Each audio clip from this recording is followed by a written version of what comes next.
Alright, when I pull this thing off of here, it's going to have a little bit of a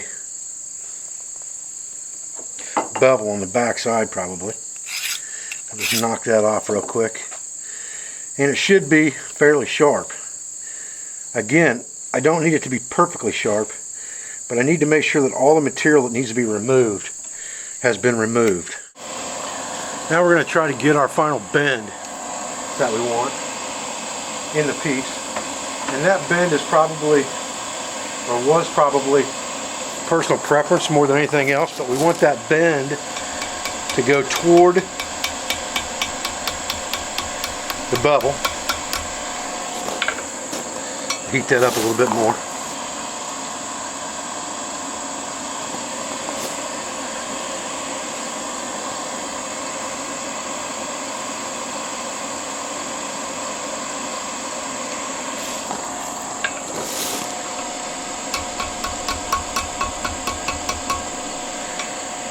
And that's probably about enough. We don't want to overbend it either.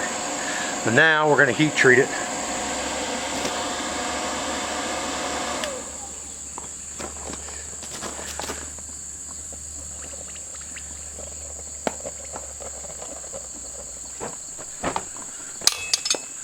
Alright, so we quenched this thing in motor oil.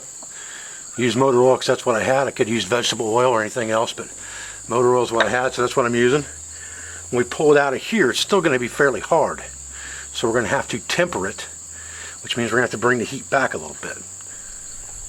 Okay, now we've got to temper the metal, which means we've got to draw back the hardness. We heat treated it, we made it fairly hard, quenched it in oil. Now we need to draw that temper back a little bit so that it's not quite as hard, so it doesn't snap.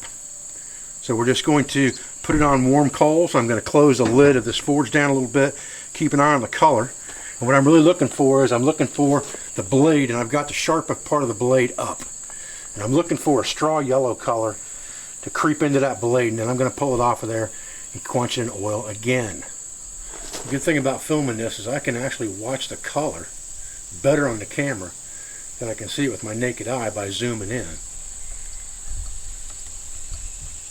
So now, we've done all the modifications we need to do to our handle, and you can see that it inlays just fine in there, just like we meant for it to, and it lays flat. Now we're going to wrap this with rawhide to hold that on our handle. So in this bucket, I've got a piece of sinew and a piece of rawhide, and this is just a piece of deer rawhide about 1.5 feet long. It's a single split right off the side of a hide, a piece of rawhide, and I just soaked it for a while. Now what I'm going to do is I'm going to wrap this the same way I would wrap anything else, or whip stitch anything else. I'm going to leave myself a tail up here. I'm going to start wrapping it from the bottom down here, like this. And the good thing about rawhide is, and my hands are really slippery because of all the oil I've been messing with, so I may go grab a rag real quick, just so that I can really crank this down, because rawhide's going to shrink when it dries, and that's the beauty of lashing things with rawhide, is it just gets stronger when it dries. Okay, so I just grabbed a piece of scrap leather so that I could actually hold on to this. I got to remember that my sharp edge is right here in front of me, so I got to be careful with that. But now I can grab this rawhide and yank on it. It's not going to slip in my hands. And I'm only going to take a couple wraps at a time before I grab a hold of it again and really crank down on it, just like I would any other lashing. And that rawhide will stretch a little bit when it's wet anyway, so 2 wraps is the most I want to do, and then I want to grab it and stretch it as best I can. Now we're going to go around here one time this way, and on this last wrap we're actually going to go through this loop like this, and then we're going to use a pair of pliers to yank on this tail just like that, and that's going to pull this down inside.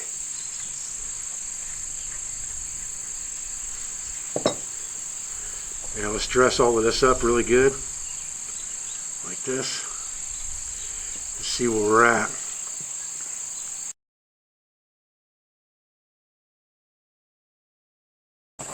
Okay guys, so once you've got this tool completed and finished, you're going to have to figure out a way to do the final sharpening. The best things that you could use are probably some type of a oblong or round carborundum stone like this one, or some type of a propeller type stone like this one. Both of these came from flea markets. Both of them were $1 or less. Either one of these will work to not only get this long straight flat area sharp, but it will also work in the crooked area of this knife as well to help get it razor sharp. Folks, I'm Dave Canterbury at the Pathfinder School. I appreciate you joining me out here today for this short video on how to make a crooked knife. I appreciate everything you do for our school, for our family, for our business, for all of our sponsors, affiliates, and friends. I'll be back with another video as soon as I can. Thanks, guys.